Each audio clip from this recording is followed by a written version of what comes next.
So we now got a situation where the youth are turning on the community.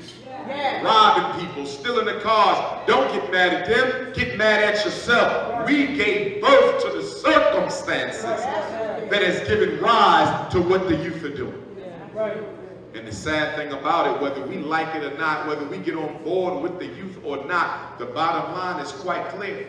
White folks haven't declared war on black folk. They already had a war on black folk, but white folk have made up their minds that we're not going to hide our racism any longer. It is now in your face. It is blatant. It is obvious. It is no longer under the table. Why? Because they don't have a reason to hide them.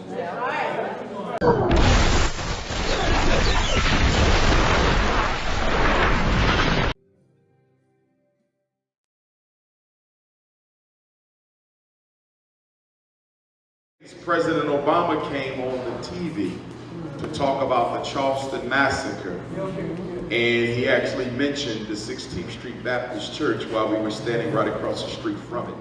But what was very interesting about President Obama's comments was, as he always has been doing for the past 7 years, is he shifted the focus away from racial violence and racial oppression to gun control. And everybody paused for a minute.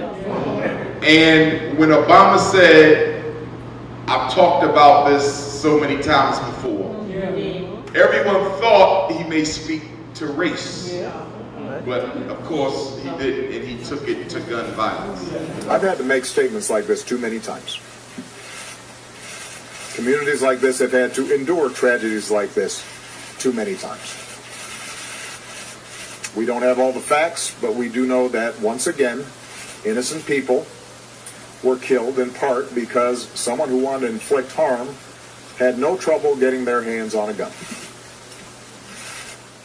So it's crystal clear, brothers and sisters, that although he has a year left, some of you who believe that he was going to somehow put on a black Superman suit in his final 12 months and do stuff for black people, I think you've got your wake-up call. You know, sometimes it's hard to admit that you've been made a fool of. But it's better to admit it now so you can do something about it, as opposed to sitting around hoping and praying that he puts on a Superman suit his last year of office. Now, the Charleston massacre didn't take place in a vacuum.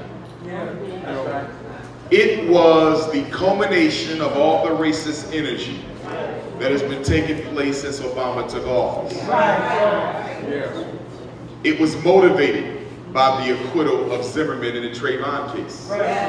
It was motivated by the acquittal of the killer cop in Ferguson. It was motivated by the situation involving Eric Gardner. It was motivated by Walter Scott and others. And I had a chance to go. They took me in Charleston to the area where Walter Scott was assassinated. And they walked me through that whole piece. But be that as it may, brothers and sisters, all of this is happening because black folk have done nothing about the previous situations. And one thing I said, and I was in South Florida when the Trayvon Martin verdict came out. I'll never forget it because it was so quiet. You could walk through the street and you can hear an ant crawl. I mean, black people were literally stunned after the Trayvon situation. And I said that night that because Zimmerman walked, we're going to see more cases like this. It's going to get worse. Okay, so please publish the verdict. In the Circuit Court of the 18th Judicial Circuit in and for Seminole County, Florida, State of Florida versus George Zimmerman. Verdict: we the jury find George Zimmerman not guilty. So say we all foreperson. From a psychological perspective, one of the laws that, our profession is founded on is the belief that the best predictor of future behavior is past behavior. That's one of the laws of psychology. You want to know what they're likely to do tomorrow? What did they do yesterday?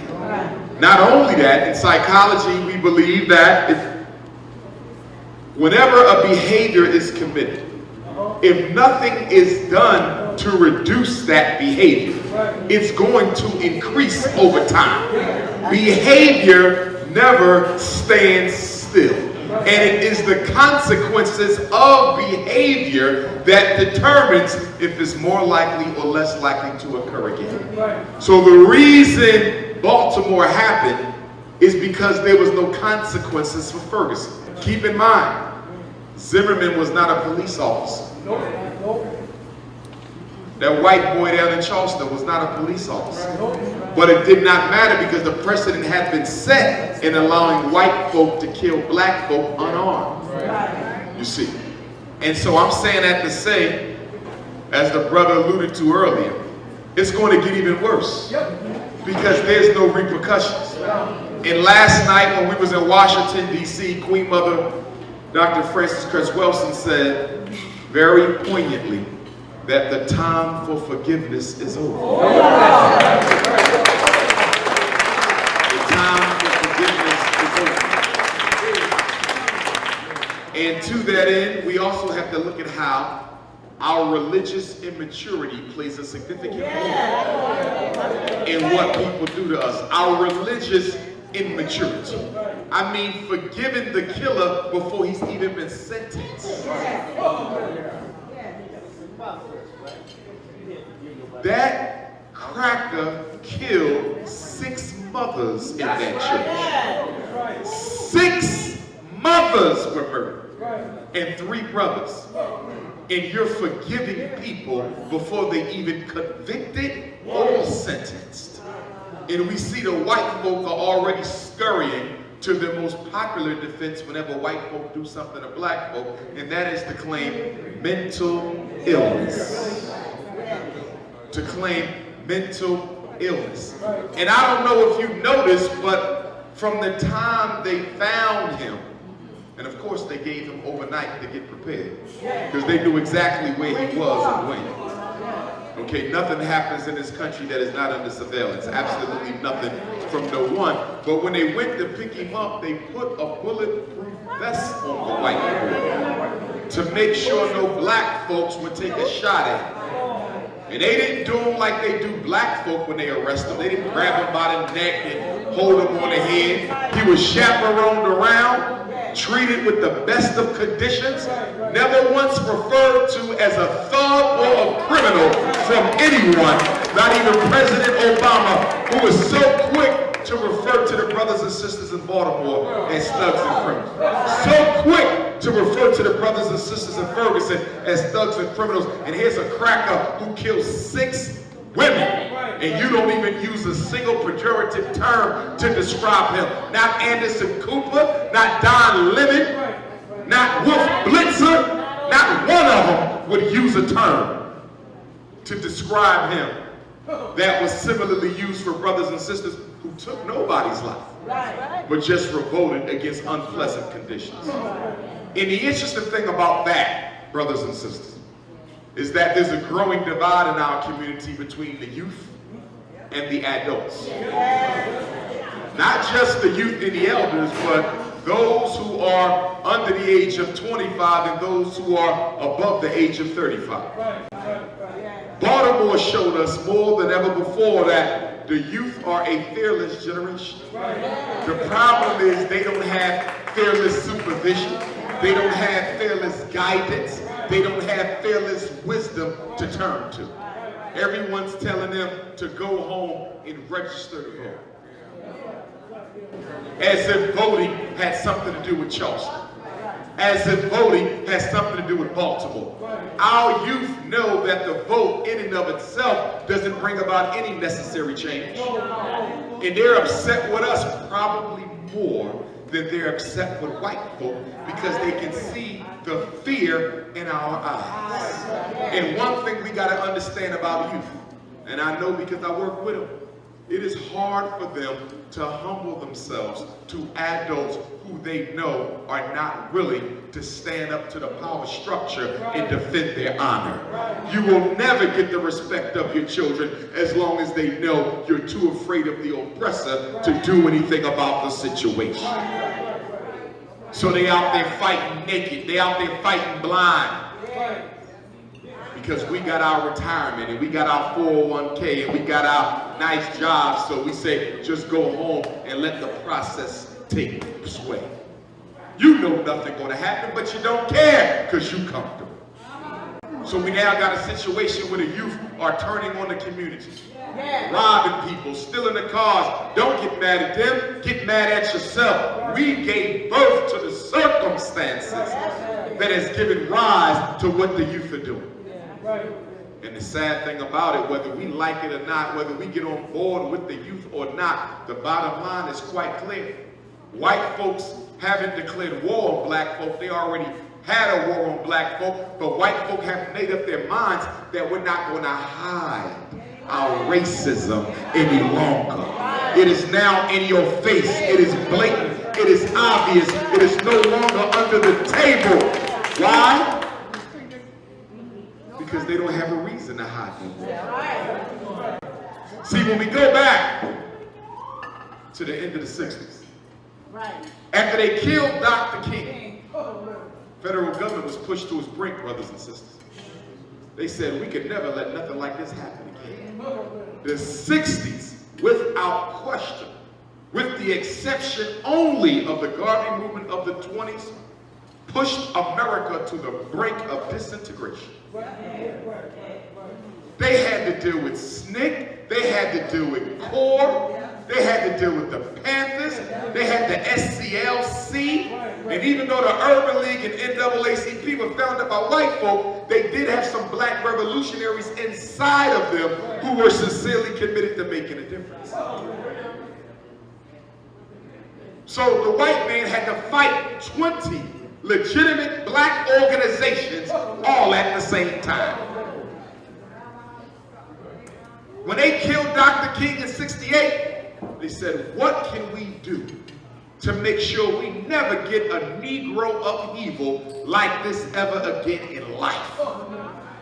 He said, first thing you're going to have to do is neutralize black people economically. They said, you got to understand something. The Southern Christian Leadership Council was funded on black pennies. You got to understand something. SNCC and CORE, Stokely and King and Malcolm and them, they were funded by black pennies. Working class black folk funded that movement. So if you want to kill it, you got to kill the black man's ability to get a job and give out charity to his own. So they decided to deindustrialize the inner cities. They said, we've taken all the jobs the hell out. Get the factories out of there. We want no industrial infrastructure nowhere near the ghetto. So when white folks made white flight, they took the industrial infrastructure with them. But they said that's not enough. Because even though you take away the jobs, they will make their own if they have the skills. So we now have to go into the high school and deindustrialize the high school. So they took out carpentry, plumbing, auto body. They took out electric shock, HVAC. They said strip the Negro of his ability to work for himself using his hands. Now let's see how they finance the Black Panthers with no job. Now let's see how they finance the civil rights movement with no job. They killed the civil rights movement in part by killing the economic opportunity in the ghetto. And then they said that's not enough either. Since they don't have no job, they're going to have idle time. We got to give them something with which they can spend their idle time. So they called up the Italian mafia. Said, we got a job for you. We want to flood the ghetto with cheap dope. We want every black person we can find addicted to dope. We don't care what kind it is, crack, heroin, opium, dope them up. We want to do to the Negro what the British did to the Chinese and the opium. That's exactly what they did. And because there was no jobs, the only way the black man could feed his family was to partake in the illegal economy. And then they said, that ain't enough. We then got to create a situation that removes the black man altogether from the neighborhood.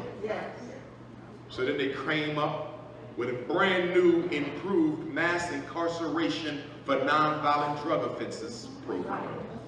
And they started snatching black men out of the houses. And then with the black man in jail, they said, we ain't done. While he's away, we got to educate his woman and give her a job. So by the time he gets home, she will feel she don't need him no more. This is what they did. It's called social engineering. We study it in psychology. And one thing you have to understand is that a psychological trap is more powerful than the physical trap because you don't see the trap. We have to stop saying, well, they decided to be on drugs. Well, they decided to sell the drugs. He decided to break the law and go to jail. But who put the ingredients of disaster in the community for the situation to give rise to the problems we got today? We are responsible. But secondary blame is for the victim. The perpetrator is always primarily responsible. And we got to stop letting white folk off the hook. Christ, what a stink, Captain. What did you bring, a cargo of rotten meat? What do you mean? This is all prime beef. They stink because they eat like pigs, then they vomit all over themselves. Long voyage. 95 days from the Ivory Coast. Would you ever take them up on deck for a little fresh air? With all the frigates nosing around these waters like hungry dogs. Times have changed, Mr. Sims, now that our damn Yankee government considers this cargo contraband. If they catch me with even one nigger on board, it's up the rope I go, and I wouldn't be the first. They're bound to rot away down there in that cesspool. Not on your life. Aboard my ship, hygiene's the rule. That means a clean ship, clean cargo. When one of them gets took bad, I don't wait till he plagues the others. No, sir. It's into the brine with them then and there. Captain Wicks delivers the goods in perfect condition. Anyone say that. How many head you got? 326, including the wench. This batch is all stallions. No syphilis, and they've all busting with seed. But look how rested they are. My travels with comfort. Each one got a space 6 foot by 2 foot. Why, they can even turn around. Real stallions.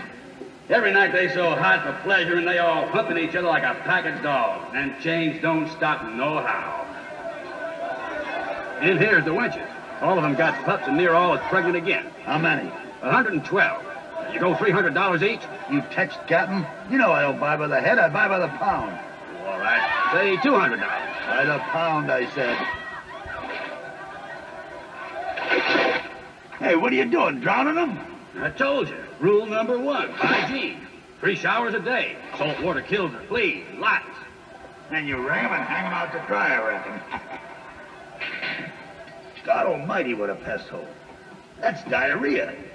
Just busted with help, ain't they, you old pirate? It happens now and then. But we know how to cure it. The usual cure? It's the oldest and the surest. Sugarcane plug, oakum, and tongue. Then, bam, ram it in hard. Keeps the bowels locked up tight and the soul from escaping from the back door. How come he don't blow up? Cork will pop out first, just like a bottle of champagne. This is what they did. Hey, It's what's called that? social That's molasses. engineering. We study it in psychology. And one thing you have to understand is that a psychological trap is more powerful than the physical trap because you don't see the trap. We have to stop saying, well, they decided to be on drugs. Well, they decided to sell the drugs. He decided to break the law and go to jail. But who put the ingredients of disaster in the community for the situation to give rise to the problems we got today? We are responsible. But secondary blame is for the victim. The perpetrator is always primarily responsible. And we got to stop letting white folk off the hook. Lazy black men. How do you get a job when it ain't none? That's by design. It's every man for himself, or better yet, every culture for itself. And And I ain't got a problem with every culture for itself. The problem is my culture don't want to operate as a culture. We want to operate as individuals. We believe in individualism. We're the only culture in the country that believes in individualism. Just take care of your kids and our problem will be fine. Just work on yourself and everything will be all right. I earned this myself. Nobody else can claim merit for this. That's the Negro consciousness. How you gonna catch up with the white man when they working as a group and you working as individuals? How you gonna catch up with the Mexican when they working as a group and you working as individuals? And then the white man split us up into 4 groups. Post-civil rights. He said the black community too damn unified. The athletes live with the poor people. We got to stop that. Because when the athletes live with the poor people, they identify with the poor people, and the next thing you know, they're getting on national television talking about racism. Read the book $40 Million Slaves and talk about how the government said we got to make sure the athletes are so far above their other black folks in terms of economics that they will never identify with them again. And then they create the upper class blacks, and then the working class blacks, and then the underclass poor blacks, and then they put us against each other. This is what they did. But the problem with the economics over racism argument is black people don't have access to wealth in significant quantity. If you want to open you up a Walmart, like the Latinos are trying to do, they're not going to give you the $5 million loan. You want to open up your own laptop business and produce your own laptops and cell phones, they're not going to give you the $10 million loan. White folks only know one business loan for black folk, and that's called startup small business loan. Now, isn't it amazing? They'll give you a $60,000 loan for a new car, but they'll only give you $2,500 for a business. They'll give you a $100,000 loan to get your second master's degree, but they won't give you $100,000 for a business. We will finance you to get deeper into debt, but we will not finance your ass out of poverty.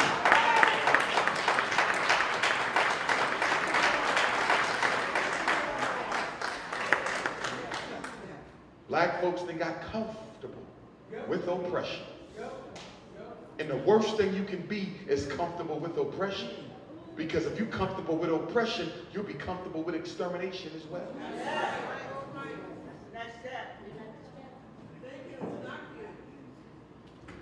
And the other thing,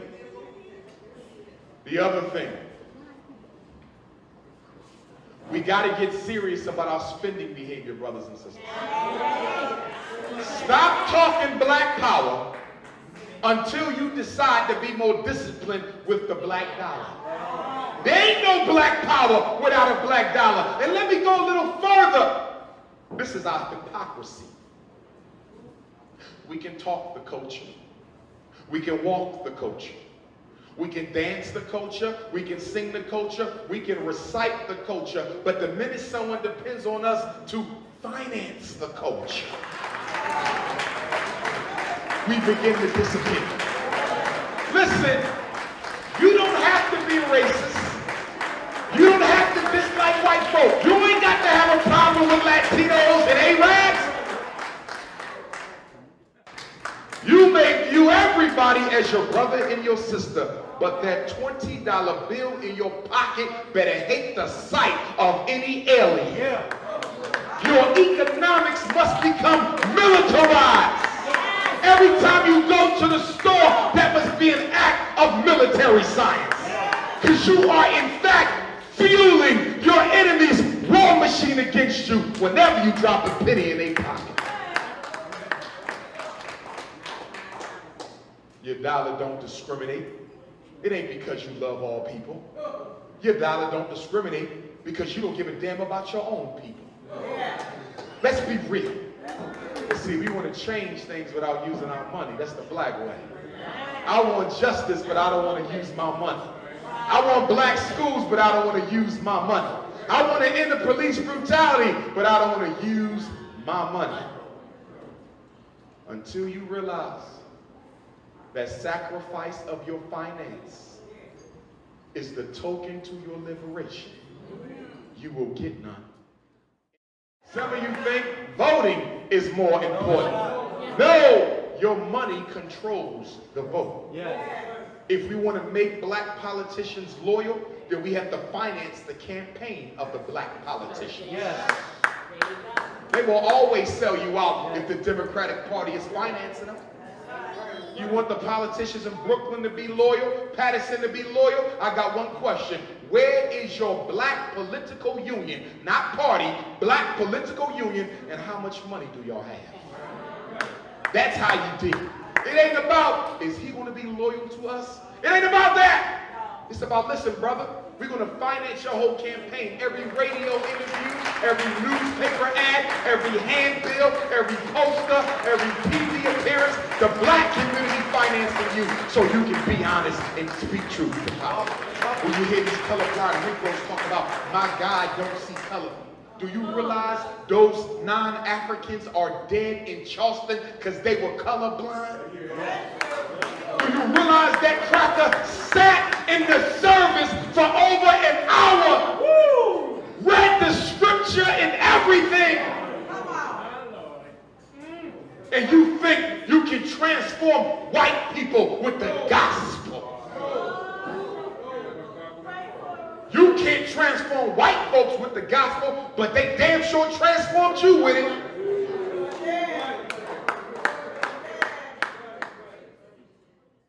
Keep looking for excuses to love white folks. Well, we all come from the same ancestor in Africa. That might be true, but you could be my brother from the same mother. If your ass ain't living right, you don't belong to me no more.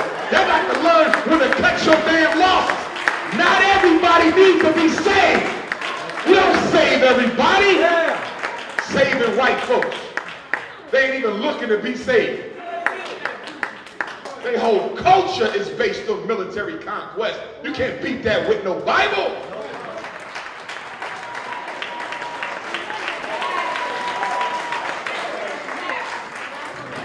What Malcolm say? Talking a language they don't understand. Last thing, please make a donation to my school fundraiser. We try to raise money to build the Frederick Douglass and Marcus Garvey RBG International Residential Leadership Academy for Black Boys. You can make your donation at GoFundMe.com. Get on the internet, GoFundMe.com,